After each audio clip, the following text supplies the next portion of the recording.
Welcome back नाजरीन। तो नाजरीन, हम अपना ब्रेक पे जाने से पहले बात कर रहे थे रमज़ान के महीने की कि रोज़ा रखने का मकसद क्या है। कि हम रोज़ा तो रख लेते हैं, एक जैसे अभी सुल्तान महमूद साहब फरमा रहे थे कि रोज़ा जो बचपन से रखते आ रहे हैं वो एक आदत बन जाती है। लेकिन बड़ी खूबसूरत बात की है भट्ट साहब ने कि ये आदत नहीं है, ना आदत बनानी चाहिए। ये रोजे का एक मकसद है, नमाज का एक मकसद है, हज का एक मकसद है, ज़कात का एक मकसद है। तो वो मकसद क्या है, वो मालूमात, वो इल्म जो है ना, वो हासिल करके उस पर अमल करना चाहिए हमको। तो बड़ी खूबसूरत बात जारी थी।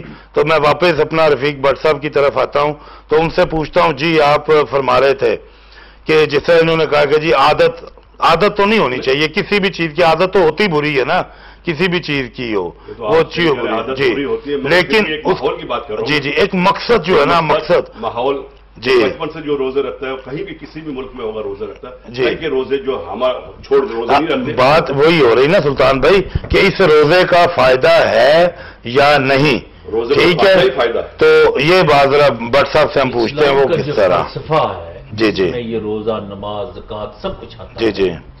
वो फलसफा यही है कि इंसान जो इस दुनिया में आए वो अमन से रहे और अमन उसका गेवारा बन जाए। ये फलसफा है इस्लाम का। और इस्लाम चाहता है कि एक दूसरे की परवाह की जाए और एक दूसरे का ख्याल किया जाए। देखें आप, अगर हर इबादत का मकसद पीछे अगर आप ढूंढें तो उसका मकसद यही होता है कि एक इत्तेफाक और प्यार और मोहब्बत। जी जी। और अगर सिर्फ इबादत की बात होती, मेरे ख्याल तो अल्लाह ताला के पास फरिश्ते ही बहुत थे इबादत के लिए।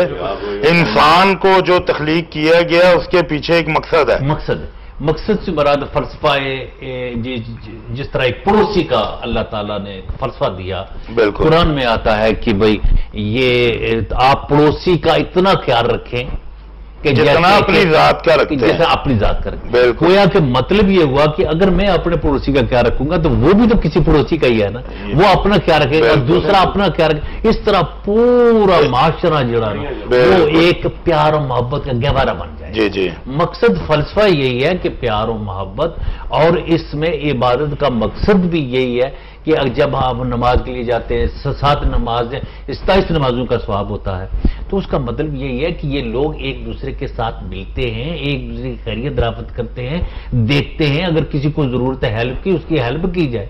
अगर ये चीजें ना आए, सिर्फ इबादत रह जाए, अगर सिर्फ रोजा आ जाए और रोजे का मकसद पूरा ना हो, नहीं, इबादत भी जो है ना वो खुद ही में डूब कर पा जा सुराग जिंदगी। मकसद है कि इबादत, अब हम एक देखते हैं कि दुकानदार है तो वो अपना कारोबार कर रहा है, बैठा हुआ है कि यार वो नमाज का टाइम हो गया, वो अब जल्दी नमाज पढ़ी वापस आ गया है। क्या ऐसी नमाज जो है उसका क्या असर होता होगा? कोई फायदा नहीं। मैं तो कहता हूं कि जो मकसद है ना, फलसफा बिहाइंड, अगर वो पूरा ना हो, चाहे वो इबादत हो, चाहे वो हज हो, चाहे वो रोजा हो, जी जी, उसका कोई मकसद नहीं है सिवाय भूखा रहने का। मतलब एक रस्म अदा कर दी ना, रस्म अदा कर दी आपने। इसीलिए हम बहुत पीछे हैं, मुसलमान बहुत पीछे है आज दुनिया में। अगर वो उसका बदनाम है तो सिर्फ मैं इसी वजह से हमारे उलमा जो है ये नहीं फाइंड आउट कर सके कि किस वजह से, बस ये इबादत नहीं, इबादत का मकसद ढूंढो कि इबादत क्यों की जाती है। चलो ये सुल्तान भाई कुछ कहना चाह रहे हैं। जैसे हमारे हुक्मरान और मुसलमान जो हमारे पाकिस्तान की मैं बात कर रहा हूँ, आपको पता हजरत फारूक अलैहिस्सलाम जब वो कहते नहर फरात पे अगर एक कुत्ता भी मर गया, पानी भूखा मर गया, तो उससे अल्लाह ताला मुझसे पूछेगा।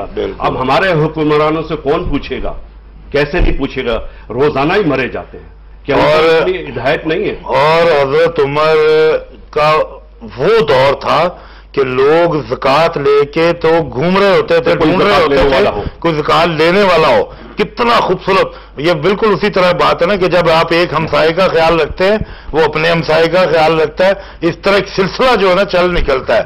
और ये वही दौर वापस आ सकता है अगर हम चाहें। अच्छा, क्या इसमें अगर एक सवाल पैदा होता है, आप क्या समझते हैं कि इस्लाम को इस वजूद में आने के लिए कोई बैरूनी कुव्वतें हैं, कोई ऐसी ताकतें हैं जो रोक रही हैं?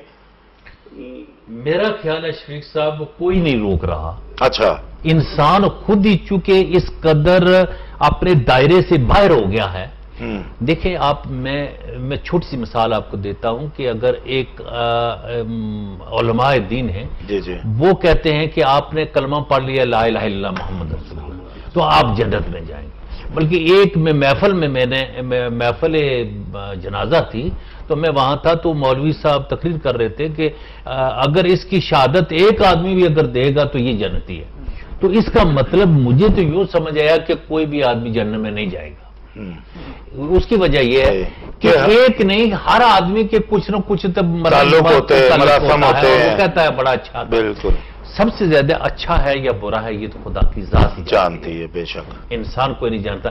لیکن یہ آسانیاں پیدا کر کے دور کرنا اس کو اس مقصد سے، یہ بھی ایک علماء کا بھی قصور میں سمجھتا ہوں کہ یہ قصور ہے ان کا کہ اتنا جلدی اس کے کیا ضرورت ہے کام کرنے کی، جبکہ اسے بغیر کام کیے ہوئے اس سے صلہ مل جاتا ہے. آپ اٹھیں گے تو ثواب ملے گا، اب اٹھ جائیے گا کام کریں گے کیا ضرورت ہے. درست. تو اسی طرح سب سے ایک دفعہ میں نے ایک جمعہ پڑھایا تھا، جمعہ میں نے قرآن موضوع رکھا تھا، بہت یہ 30 سال کی بات ہے.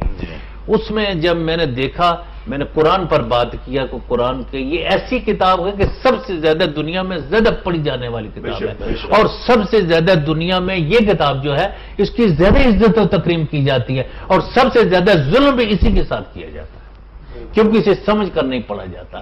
پڑھ جاتے ہیں، پڑھتے جاتے ہیں. میں نے 4 قرآن ختم کیے، 5 قرآن ختم کیے، لیکن کردار میں فرق نہیں آتا. حج کر کے آتے ہیں کردار میں فرق نہیں آتا، نماز پڑھ کے آتے ہیں کردار میں فرق نہیں آتا. سب سے زیادہ خدا کردار چاہتا ہے، کردار سے اسے فلسفہ ملتا ہے، اسے ملتا ویسے اس کو کرنے سے کچھ نہیں. بس وہ قرآن جو ہے نا، ہم نے ادب و احترام کے لیے وہ کہتے ہیں کہ پی کی چٹھی آئی لکھا خوب سہائے، چوموں رکھوں آنکھ پر پڑھنا مجھے نہ آئے. تو جب پڑھنا آ جائے تو پھر مقصد جو ہے نا وہ خود بخود.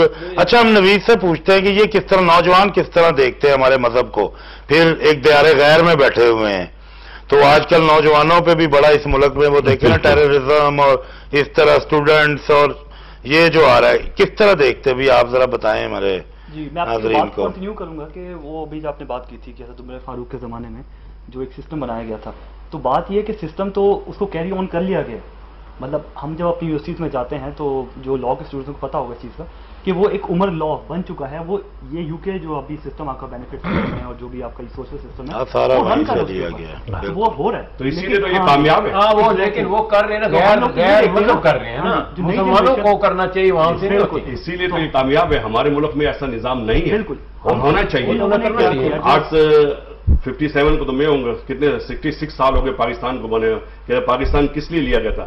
لا الہ الا اللہ محمد رسول اللہ، اس کے قانون کے لیے کہ ان کا قانون نافذ. آج تک یہ قانون نہیں چلا اور نہ ہو رہا ہے. کوشش بھی نہیں کرتے، جو کوشش کرتے اس کو دبا دیتے، اس کو مار دینا. مولانا صاحب اپنے دوسری روم میں. اچھا، ایک اور بات میں پوچھتا ہوں، یہ ماشاءاللہ تراویح وغیرہ پڑھتے ہیں، جو آپ مسجد میں جاتے ہیں تراویح پڑھنے کے لیے، کیا وہاں بھی چگلیاں بھی آپ کو ملتی ہیں کہ کچھ چگلیاں کر رہے ہیں مسجد میں بیٹھ کے؟ بالکل چگلیاں کرتے ہیں وہاں پر. اچھا، بالکل جی، کسی یعنی نماز تراویح پڑھنے آئے ہیں بالکل ادھر بیٹھ کے باتیں ہوتی ہیں. بہت سارے لوگ، یہ نہیں سارے لوگ ہیں، کچھ لوگ کرتے ہیں. اور دوسرا یہ ہے کہ تراویحوں کے دوران یہ بھی بات ہوتی ہے کہ وہ تراویحاں قرآن شریف کی طرف جب اللہ اکبر ہوتا ہے نا تو آدھے پیچھے سے اٹھ کے نیچے چلے جاتے ہیں، بھاگ جاتے ہیں. جب سجدہ کرتے ہیں السلام علیکم کرنے سے پہلے وہ بھاگ کے واپس آ جاتے ہیں. چھوٹے بڑے یہ سب کا یہی حال ہوتا ہے. کیوں سلطان بھائی یہ ہوتا ہے اس طرح؟ نہیں، اس طرح تو بچے کرتے ہیں، اس طرح بچے کرتے ہیں جو بچے اٹھ کے. نہیں، بڑے بھی دیکھیں. یہ بات آپ کہہ رہے ہیں، میں نے نہیں، آپ نے دیکھا اس لیے جو نہیں دیکھنے والی بات نہیں. دیکھیں جی، میں ادھر سیڑھیوں کے پاس ہوتا تھا جہاں پر تراویح پڑھنے. سیڑھیوں کے پاس آپ کیوں رکتے تھے؟ جی ادھر جگہ جو ایسی بنی. نہیں، جلدی نکلو.